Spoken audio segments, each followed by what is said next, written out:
What's happening, everybody? Welcome back to Game Day with Trey. Of course, this is your host, Trey. And today we will be talking about this NBA playoff round one, game three between Oklahoma City Thunder and the New Orleans Pelicans. All right, so this game will be played at 3:30 p.m. East Coast time. Line did open up over under 211, New Orleans +1. The over under has since moved down to 209.5, and it's still New Orleans +1. All right, so let's look at these two teams. Top seed Oklahoma City Thunder had to battle to the buzzer to win their Western Conference first round series opener against the Pelicans. And then they had a much easier time in game two the other day on with a 124 to 92 drubbing of the Pelicans on Wednesday night. All right, so the eight-seeded Pelicans will look to break through at home on Saturday in this Game 3 matchup, best of seven series. Now, the challenge to continue to grow and learn and improve with the series, because the Pelicans are going to improve, says OKC's coach. So he says the challenge is to continue to grow and learn. I honestly believe that because of the way this injury report is shaking out, with Zion Williamson, he may return with that hamstring injury. Okay, and BI, he's still trying to shake back from his initial comeback from his injury. All right, yeah, Williams is still sidelined with that hamstring, and he'll remain idle for at least 2 weeks, guys. So since we know he's not playing in this series, that really hurts this Pelicans team, okay? Like, severely. I understand they're used to playing without him because they've been playing without him for a while now. That's just how it works when you're talking about Zion Williamson and the weight issues that he's dealt with. But at the end of the day, okay, you still don't want to be without your best player, okay? Plain and simple. Hands down, the best player on their team. Okay, right now Brandon Ingram has averaged 15 points, and he's shooting 37% from the floor in the first two games for the Pelicans. All right, the third leading scorer is C.J. McCollum, averaging 17.5 points. Yeah, it is just, and they've scored fewer than 100 points in consecutive games for just the second time this season, guys. Jonas Valanciunas for New Orleans, he had 11 points in game two, and it's just not a good. It just hasn't been a good matchup for them, man. Like, really, just hasn't been a good matchup for them. Anyway, so last game, Jonas had 19 points. Shea, of course, had his 33. Jonas did not get to double-digit rebounds. Neither did Chet Holmgren, but both of them led their teams with 7 rebounds respectively. And Jalen Williams, he had 7 assists. C.J. McCollum had 4 assists in 36 minutes. OKC shot 59% from the field. New Orleans shot 45. OKC shot 48.3% from 3. New Orleans shot 26.9. OKC only turned the ball over 9 times. New Orleans turned it over 18 times. Okay. And the rebound matchup was pretty much even. It's just that turnover, okay? The way they turned the ball over last game was insane, okay? I mean, you cannot expect to win in the NBA turning the ball over like that. You just can't, okay? Even in points of the paint, it was straight up even. OKC had 48, and New Orleans had 46 points in the paint. Fast break points, and that's where OKC got off because of those turnovers. They had 14 points on fast breaks versus New Orleans only had 6 points on fast breaks. Look for that to change a little bit in this game, because when you look on the season, right, and you look at this team's fast break defense, okay, versus OKC's fast break offense. OKC is the number 5 fast break offense in the NBA, scoring 15.8 points per game. So that was an average game for them. And New Orleans, they give up 13.8 with the number 13 overall fast break defense in the NBA.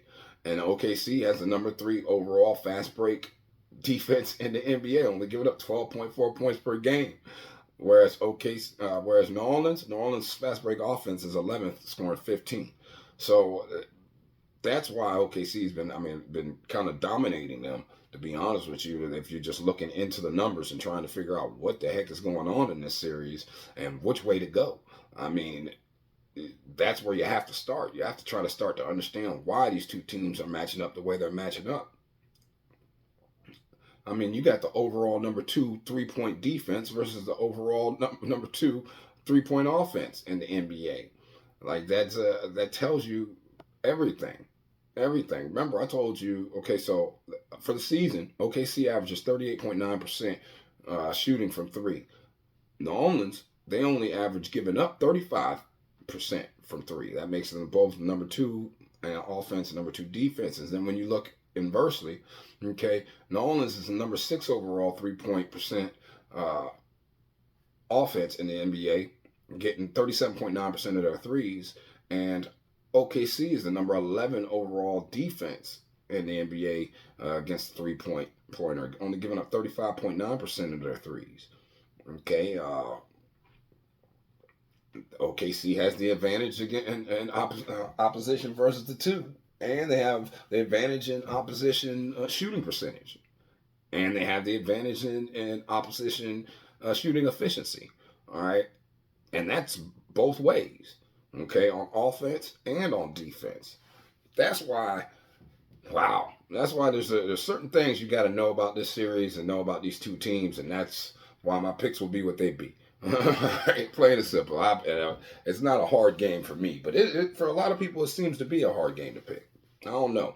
OKC's won 4 straight times against this team. They ain't lost to them since the first time they played each other, way back November 1st. Where they lost 110 to 106 in OKC. Okay, this game, out of the 5 times they played this season, it has gone under 3 out of the 5 times. OKC has covered 3 out of the 5 times, and it really doesn't matter where they're playing at. It could go over, it could go under as far as how they play. Okay. Now, out of the last 10 times they played, OKC's 6-4 straight up, 6-4 against the spread, and it's 4 to the over, 6 to the under in the last 10 times they played, just so you know. Okay, and when you look at this current situation, as a home team, New Orleans is barely over 500 straight up. They're 22-20. And as an away team, OKC is well over 500 at 24-17. When you look at them in this role as a away favorite, they're 17-9, and as a home underdog, straight up, New Orleans is 5-6. Now, when you look against the spread